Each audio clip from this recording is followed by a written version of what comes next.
We're working to connect a region of over 600 million bridges between our lands.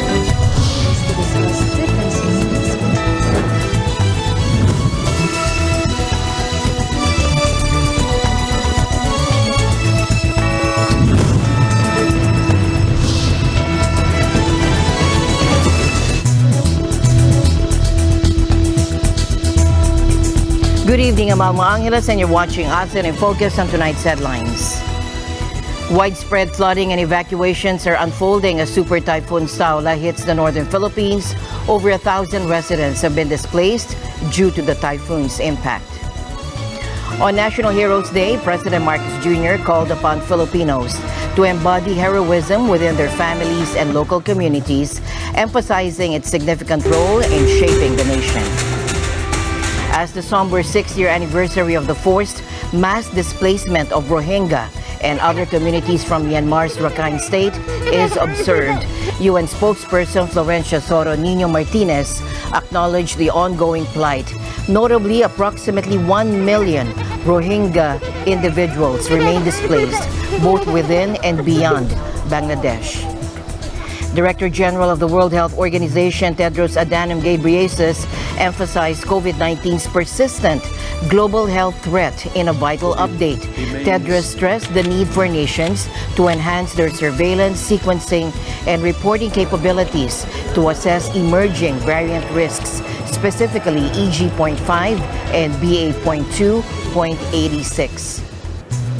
And Monday first screening, Net25 Film's debut masterpiece is set to captivate audiences of all ages, premiering on August 30th.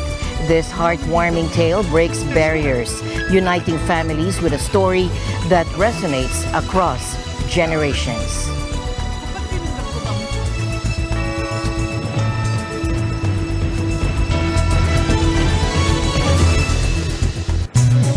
First in our news, Super Typhoon Saula has caused widespread flooding and evacuations in northern Philippines, displacing over 1,000 people.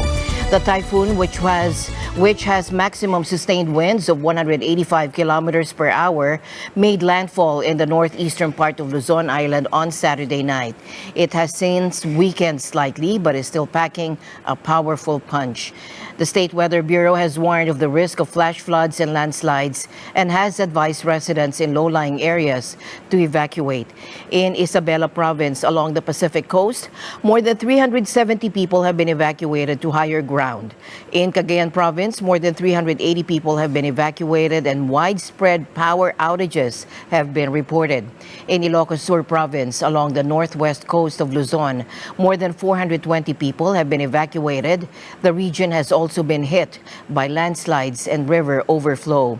Naka-red alert tayo ngayon simula noong 25 ng Agosto. Opo. At kasabay din yan yung mga region ng Ilocos, Cagayan Valley, Central Luzon at Mimaropa ay naka-red alert din. Yung mga regional offices natin, naka-blue alert sa CAR, ganun din sa Calabarzon, at nakaantabay din sa Alpha Protocol yung Region 6 at saka Region 9. So, ang ibig lang sabihin nito, Aljo, para nakatutok tayo talaga. The typhoon is expected to continue to weaken in the coming days, but it's still forecast to bring heavy rains to the region, and this could lead to further flooding and landslides. Authorities are urging residents to stay safe, follow instructions of local officials. We also had reports on 81 flooded areas. Sa ngayon, 58 are still flooded, 10 nagsubside na, and 13 pa yung nagsasubside sa regions 1, 2, Calabarzon, Mimaropa, and 6. We also had 4 rain-induced landslides in regions 1, 3, and Calabarzon. On National Heroes Day, President Marcos Jr. urged Filipinos to embrace heroism within their families and communities, emphasizing its role in nation building. In our journey forward as a nation, we must break free from the notion that heroes are only those who have earned a place in the national pantheon, immortalized in monuments, or those whose names are inscribed in streets or whose lives are chronicled in biographies. Like the unknown soldier, buried in this hallowed ground, unnamed and unheralded heroes too deserve their due recognition. While the memories of our heroes of storied past will never fade, new ones continue to emerge. They are here amongst us in the daily bustle of modern-day society, in our communities, in our own families and inner circles. He recognized both celebrated and unsung heroes, calling for a commitment to building a stronger, more prosperous and resilient Philippines for present and future generations. So let us always tell the tales of the heroic deeds of our kababayans, whether they are in the country or outside in the rest of the world. The tale might be the electric lineman from Bacolod City, braving the typhoon Egay floods and risking his life to repair broken electrical wires. It may be the Filipino farmer who prevailed over harsh weather and economic conditions to ensure a successful harvest, as grand and as noble an aspiration as could be had. There is also, of course, the Filipino teacher who, in spite of a meager pay, strives not only to be a good educator to our youth, but a patient and persevering servant of government and of the people in many various activities outside of their strict job description. He also highlighted the forgotten heroes and heroines who contributed to the nation's development. The president invited global Filipinos to join in the celebration of National Heroes Day and to renew their pride in their inherent strength. The tradition of National Heroes Day dates back to the American colonial period, when the commemoration was established as a national holiday on the last Sunday of August. The date has shifted over the years, with Executive Order 20 placing it on November 30 during the time of President Jose P. Laurel. It was later restored to the last Sunday of August under President Elpidio Quirino. The current observance of National Heroes Day on the last Monday of August was implemented under the Holiday Economics Program of former President Gloria Macapagal Arroyo. The program aimed to minimize work disruptions by aligning holidays with weekends. Two Japanese destroyers, JS Izumo and JS Samidare, have arrived in Manila for a goodwill visit following a series of quadrilateral drills with the Philippines, U.S., and Australia in the South China Sea. The drills, which took place on August 24, included replenishment at sea and a photo exercise, or Photo X. They were part of a broader effort to bolster regional maritime security. During a reception hosted aboard JS Izumo on Sunday night, Japanese ambassador to the Philippines, Kazuhiko Koshikawa, said that the visit underscores Japan's commitment to maritime security cooperation in the region. This is a significant maritime development, Koshikawa said, and it shows our strong commitment to working with our partners to ensure peace and stability in the region. The quadrilateral drills were the first of their kind, and they were held in response to growing concerns about China's activities in the South China Sea. The participating countries all have overlapping claims in the South China Sea, and they're concerned about China's attempts to assert its dominance in the region. The drills were a clear message to China that the four countries are committed to working together to defend their interests in the South China Sea. JS Izumo and JS Samidare are scheduled to remain in Manila until August 31st. During their stay, they will conduct joint exercises with the Philippine Navy and hold a series of meetings with Philippine officials. The goodwill visit is part of Japan's efforts to strengthen its ties with the Philippines and other countries in the region. The convergence of naval assets in Manila is a sign of the growing cooperation between the four countries. It's also a reminder of the importance of maritime security in the Indo-Pacific region. Singaporean Prime Minister Lee Hsien Loong arrived in Hanoi on Sunday afternoon, starting a three-day visit to Vietnam at the invitation of his Vietnamese counterpart, Pham Minh Chinh.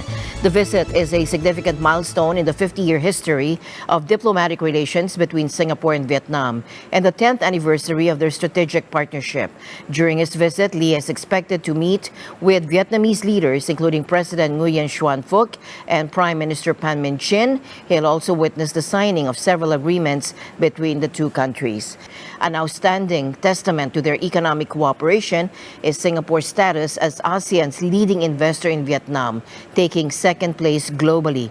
Singapore has spearheaded 3,273 projects in Vietnam, contributing a staggering total capital of $73.4 billion US dollars. The visit is the first by a Singaporean prime minister to Vietnam since 2018. Amidst the ongoing tragedy of Maui's devastating wildfires, a glimmer of hope and resilience emergence. While our Hawaii Pacific News teams was en route to Oahu after covering the unfolding crisis, they unexpectedly stumbled upon a poignant and uplifting moment within Maui's airport. Mio Acenas brings us this heartening account. More than a dozen men and women from the Maui Fire Department, along with other first responders, some friends and bystanders, were waiting for someone arriving at the Kahului Airport in East Maui. The place soon erupted in applause and cheers when a man in a wheelchair entered the terminal building.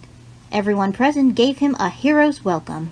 According to the Maui Fire Department, who had to prioritize the unnamed individual's recovery, they confirmed that he was the firefighter mentioned in numerous news reports during the massive wildfire that devastated the town of Lahaina in West Maui on August 8. He was evacuated that evening for smoke inhalation and leg injury. After being initially treated at Maui Medical Center, he was later transferred to the Queens Medical Center in Honolulu for further treatment and recovery. God bless you. At the present time, first responders throughout Maui continue to put out fires and remain alert for incidents that might put lives in danger.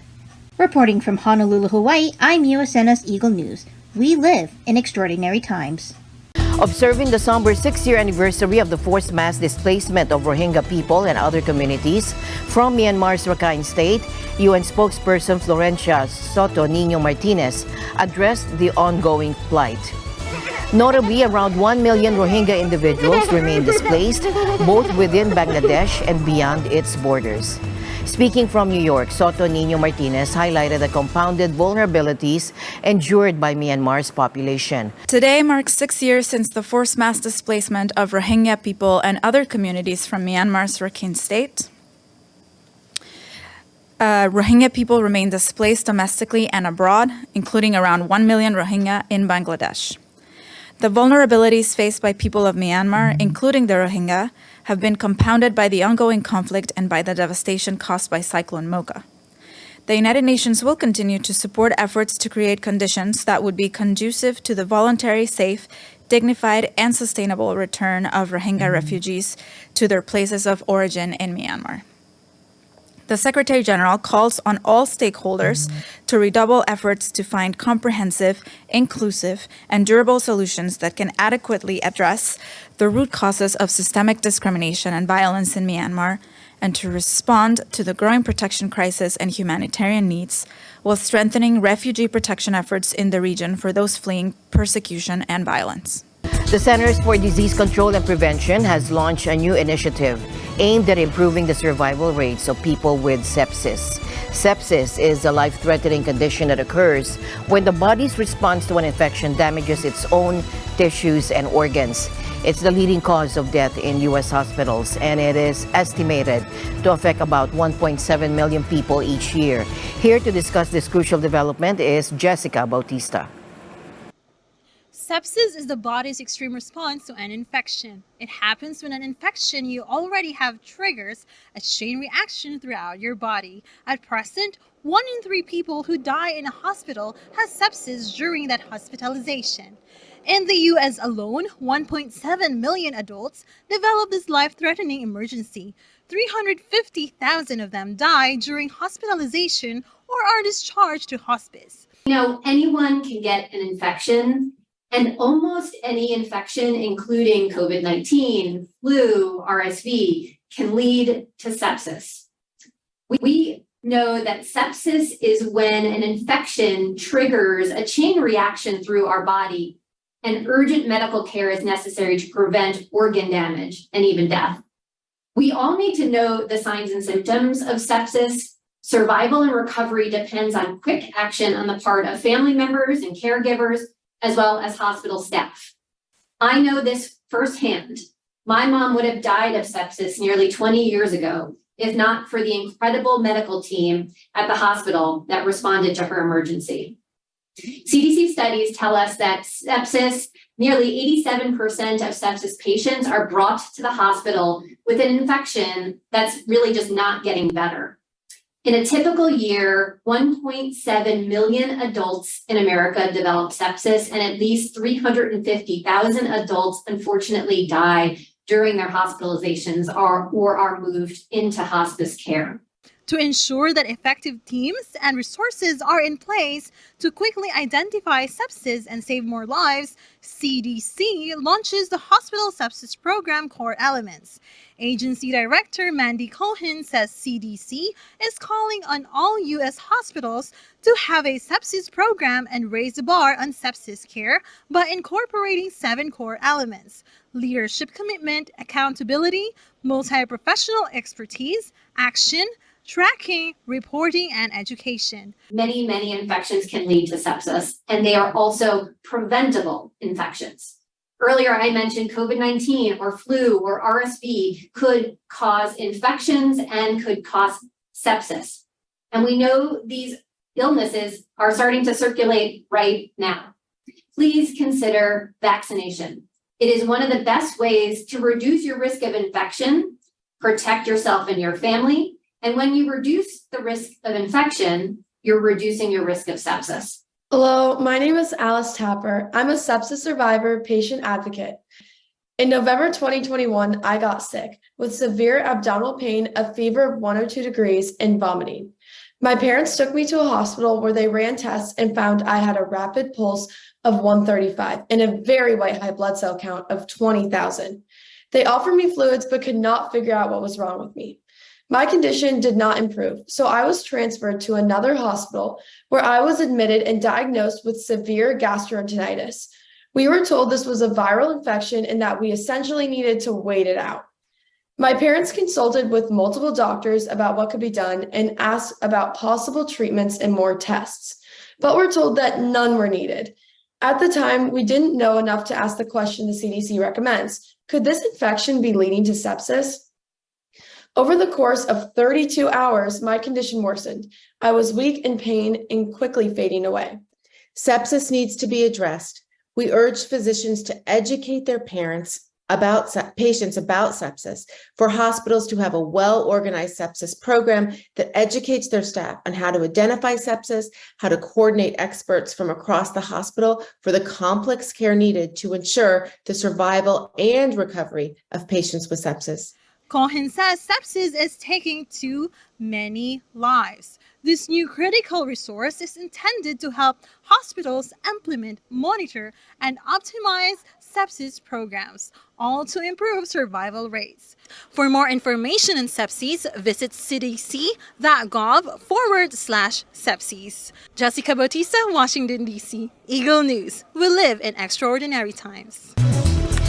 In another pressing update, the Director General of the World Health Organization, Tedros Adhanom Ghebreyesus, emphasized that COVID-19 status as a global health threat remains intact. Tedros called upon nations to enhance their surveillance, sequencing, and reporting capabilities to assess the potential risks posed by emerging variants, specifically mentioning EG.5 and BA.2.86. COVID remains a global health threat. Although data available to WHO continues to decline, we have seen increasing reports of hospitalizations, ICU admissions, and deaths in some countries.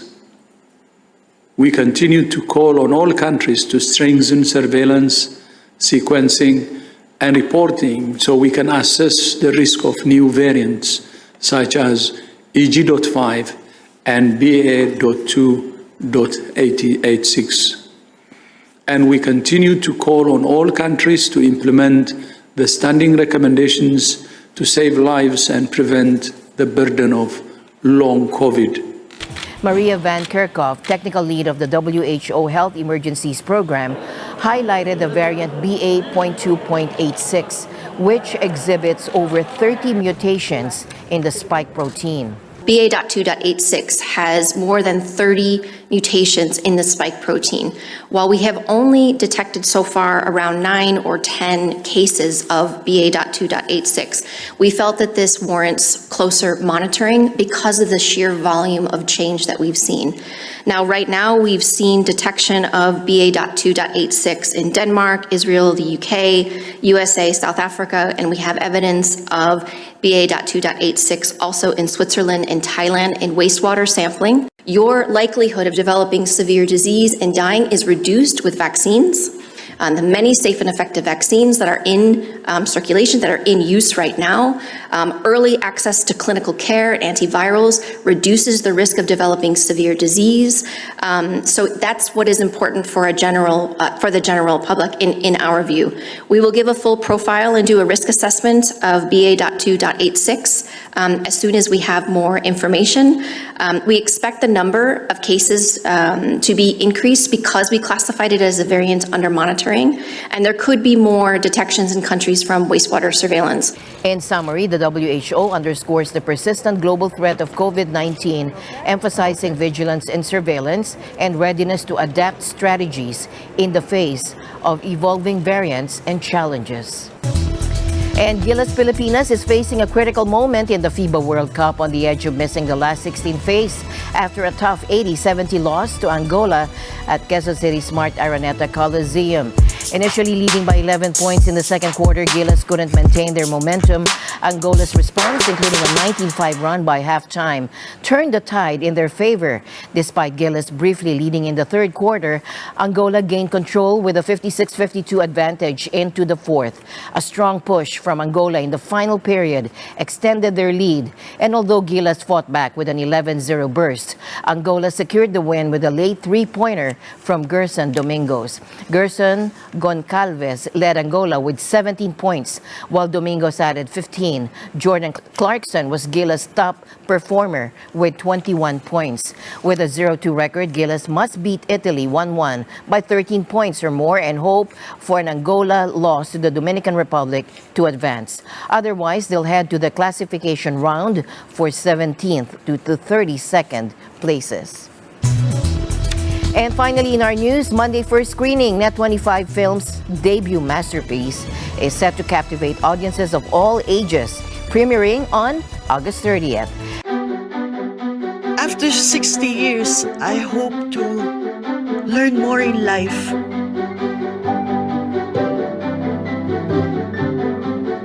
Sinong kagrupo mo dito? Ano to, networking?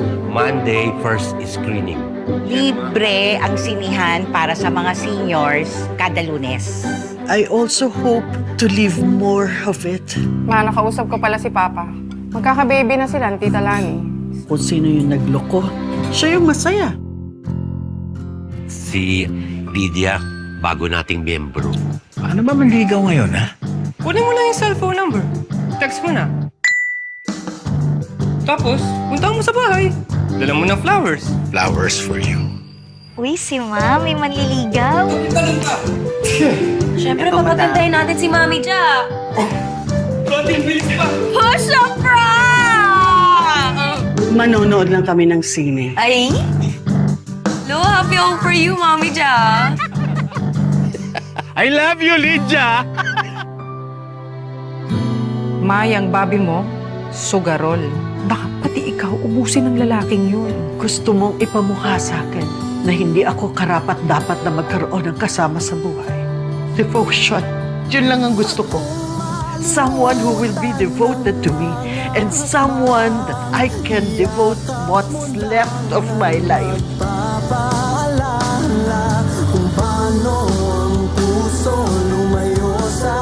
Edward.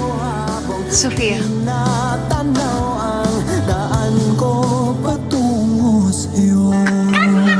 Sir Bobby!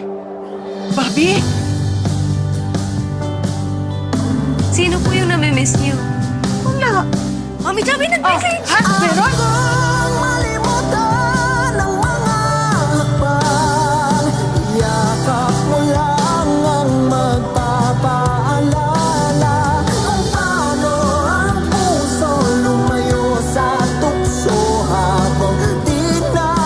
bagay na dapat mong paghirapan bago mo makuha.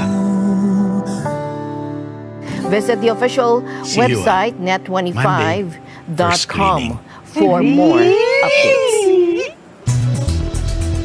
As my usual habit, I'd like to end the day on a positive note. Let's encourage and build each other up so that no one is left behind. And that's it for tonight's broadcast. I'm Alma Angela. Stay in the news because we live in extraordinary times. Good night.